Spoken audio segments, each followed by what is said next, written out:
Hello and thanks for joining me. Today I am going to use two stamps from Honeybee Stamps that I just got in my Happy Mail.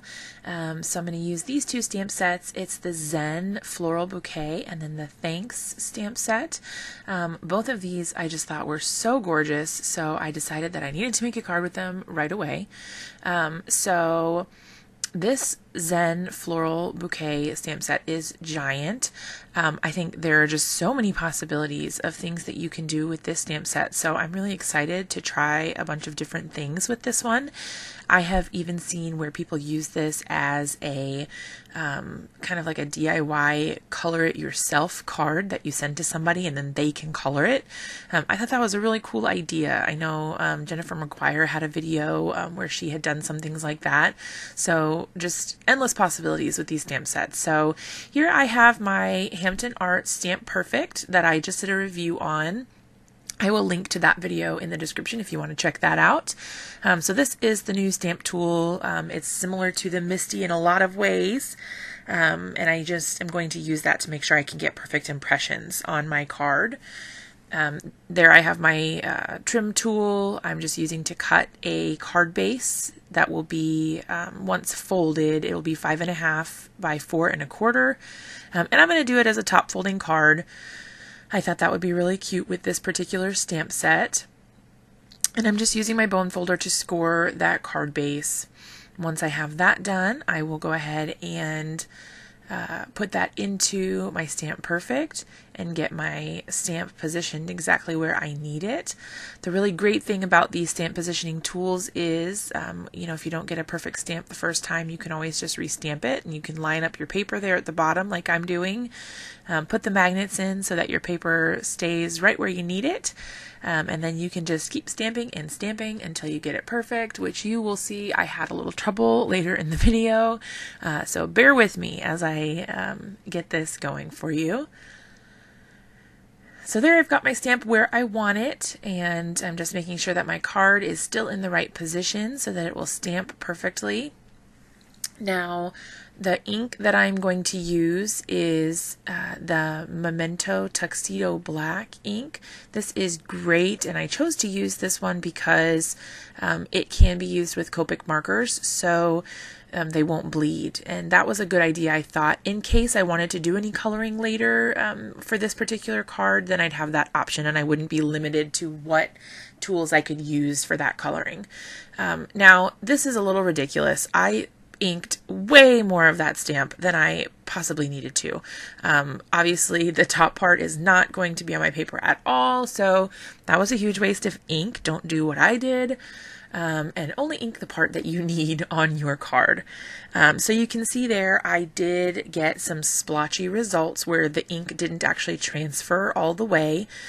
So I went ahead and sped this up because I tried quite a few times to get good coverage, and I had to keep stamping it over and over again. There were just some spots that weren't transferring to the paper very well, and I think part of that is because I have the stamp hanging over the edge. You can see where I put the washi tape down to protect the surface. I think that because it's up on that little ridge, it just it wasn't allowing it to get really good pressure that it normally would have had if it had just been the flat surface with the foam mat underneath.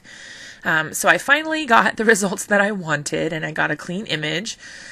So I went ahead and just used a baby wipe to clean off the stamp. I will clean them later, but this just helps get the majority of the ink off right away.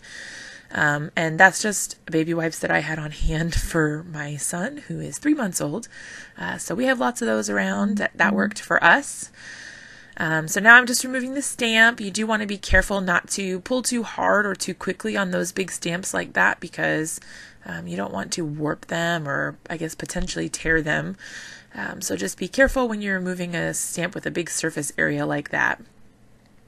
So then I just wiped down my lid also and dried it with a paper towel so it was ready for my next stamp. And that is this gorgeous, like hand-lettered style Thanks stamp from Honeybee Stamps again. So both of those stamp sets I've used are from Honeybee. I just thought it was so pretty with this kind of like Zentangle doodle it had a little bit of an elegant feel, and I really liked that.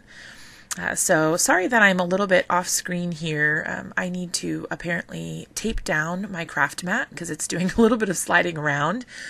So maybe I'll washi tape that for my next video, but I got the stamp in position where I want it, and now I'm just making sure that my card base is back in position and removing that washi tape since it did have a little bit of ink left over and I didn't want it to smudge my card. So now that I have the thanks stamp exactly where I want it, I am going to go ahead and ink that stamp up. I did use the Hero Arts Shadow ink. That color is called Red Royal. I love these shadow inks. They are great and they have wonderful color, and there's just a ton of color options available. So this particular one, I find it comes out a little bit splotchy the first time, and then if you stamp it again, it usually has just perfect results. And they do tend to look a little bit splotchy when you first stamp them, but this particular ink actually seems to absorb into the paper and then solidify, so you get a nicer image than what you originally stamp. If you just kind of let it dry for a second, you'll notice that the results are a little different. So you see I stamped it twice, and that was perfect for what I needed. I got clean results there from that stamp, and look how pretty it is. I was just so excited about that. So I decided that no card is complete without a little bit of Wink of Stella. So after I clean my stamp here, I will go ahead and apply that. Now you will notice that the red is not coming off. There is no more ink on that stamp. These shadow inks do tend to stain clear stamps, and that's okay.